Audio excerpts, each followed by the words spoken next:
This is a Maplesoft digital education podcast.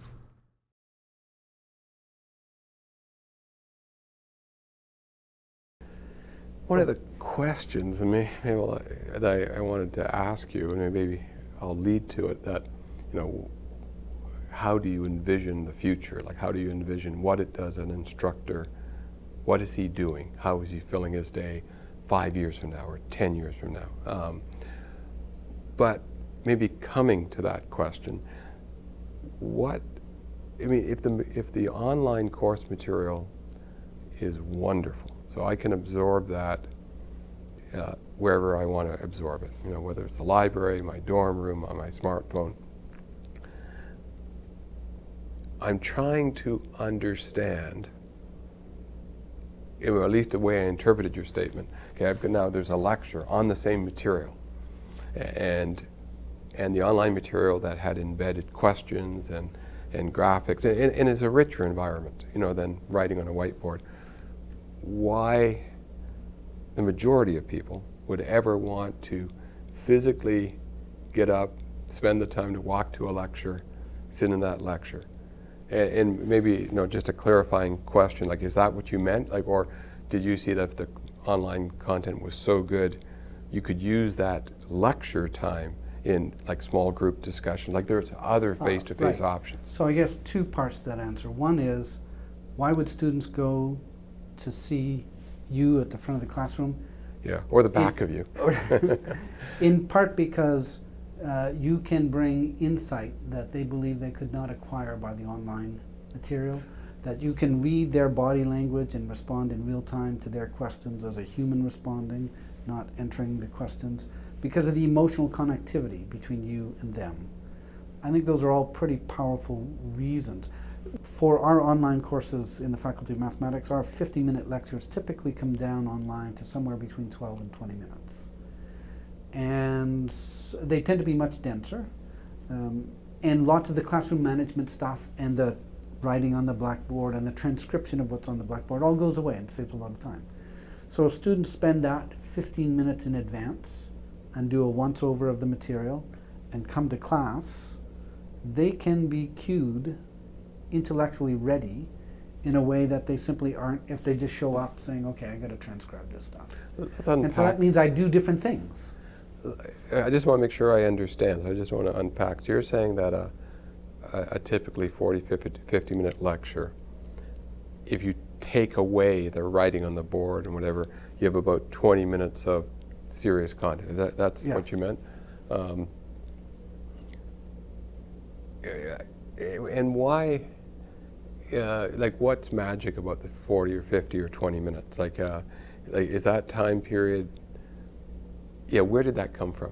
So I'm assuming the 50 minutes or 1 hour came out of credit hour counts. Yeah, so administration. Right. Like, it's nothing to do with optimal time for learning. Right, that would be my guess. I don't actually know, but that would be my guess. So potentially there's a room for improvement in how you would use that time. Like, it might be smaller hunks, or it might be larger hunks, or... It depends on how one takes a pedagogical approach to the classroom. If you get much shorter, you're going to lose an awful lot of administrative overhead to scheduling and moving exactly. Students from point A to point B to point C to point D to point E. Mm-hmm.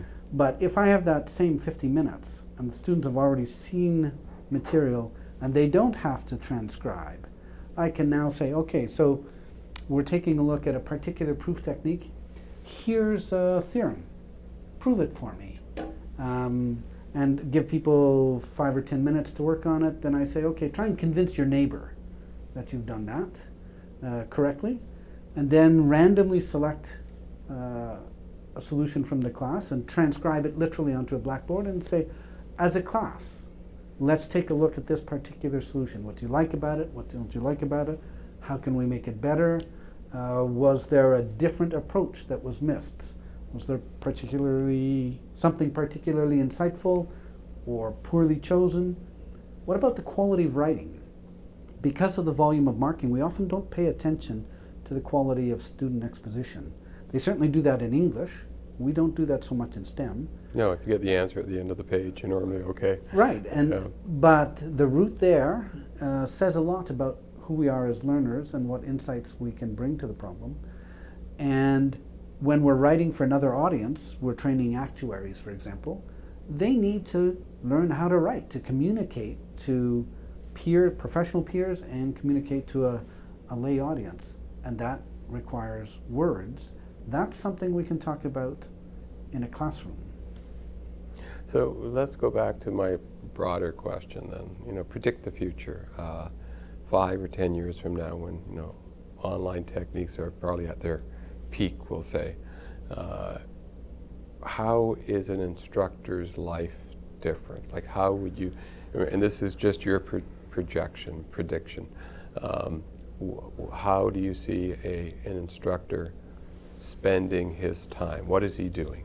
So predictions are dangerous, especially when they involve the future. Most do. So I don't have a good answer. I think we're much further away than 10 years from optimality. Okay, yeah, like that time frame is digital flexible. Right. When I think of the printed word, we were a long time coming to efficient production of books. And I think we're going to be, not a similarly long time, but we're going to be a long time too. Think of smartphones. They've only been 10 years. That's true. But I think intellectual formation is a harder nut to solve than making a phone call. And I think it's clear that not everyone is going to be doing the same thing. We will have people who lecture on blackboards now who will be lecturing on blackboards in 10 years. Some of them will be very good, and some of them will not be very good. I do think a generation coming into academia or into learning environments that's accustomed to the digital natives will mean a different learning experience. I would fully agree. I think the expectation will be different. So what does that look like? I must admit I'm very colored by Star Trek in the 1960s and the various reboots. I do think there are ways where we can use artificial intelligence to make reasonably good judgments about a particular learner and the kind of learning that best suits them, the progression, rates of progression, presentation of content. Mm-hmm. It's not clear to me that we know enough of the cognitive science, because that's the other part that's got to move in sync, not just the technology, but our understanding at a neural level of how we learn. But when I think of the difference in reading about a giraffe and then watching a giraffe run across the veld on the National Geographic opening sequence, there's a huge difference in understanding there. It's true, even though, again, because it's low-hanging fruit, STEM courses that use mathematics, a lot of that exists only in our brain. It's a way of codifying it, but it is total. I mean, you can be sitting on a beach doing mathematics as well as you can do it anywhere else. So I guess where I was going was that I do think that digital assets will give us a kind of learning potential that is mostly in our imaginations right now. And I think simply being able to, where I am in the situation that suits me in my life circumstances, be able to take a focused 20 minutes and learn something about linear algebra and learn it by doing, and then bring it to whatever learning environment where that's important to me. That could be a classroom where I'm getting a degree credential. It could be that I'm a professional mathematician and I need to learn a model to more appropriately value an investment portfolio or a suite of insurance products. It could be that I'm doing it out of interest. You see, I definitely see it differently. I see that for the last, we'll say, a couple 100 years, we had a very loose feedback loop on our educational processes. It was there, but it was very long-term and loose. And therefore, people could hide in their, everyone felt their teaching content and method was good.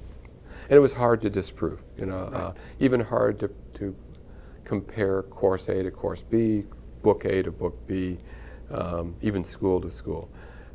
One aspect of, in my opinion, that digital platforms will provide is a great deal of measurement at a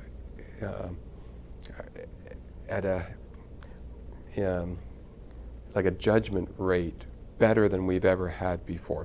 So both tighter feedback loops, so shorter time period, but also more data, of what is comprehended and whether it's liked and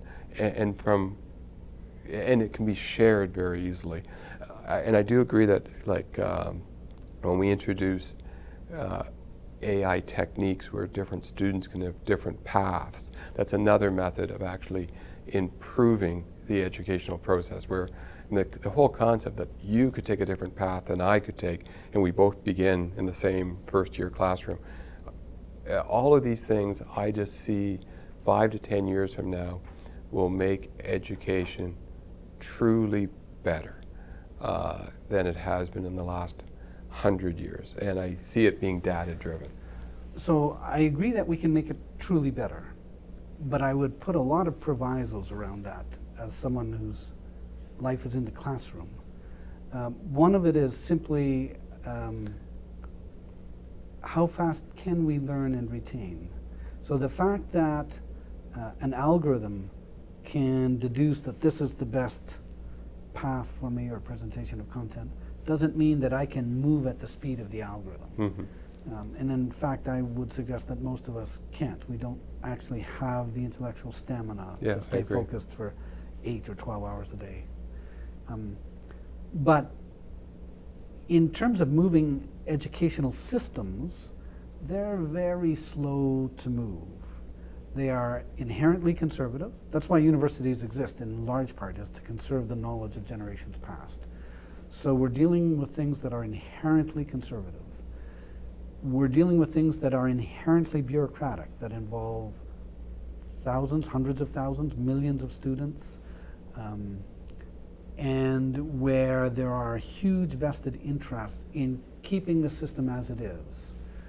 And that, I think, takes a long time to change. And the simple presence of technology, even if it is demonstrably superior in some environments than what we do now, is not going to be enough to move the system.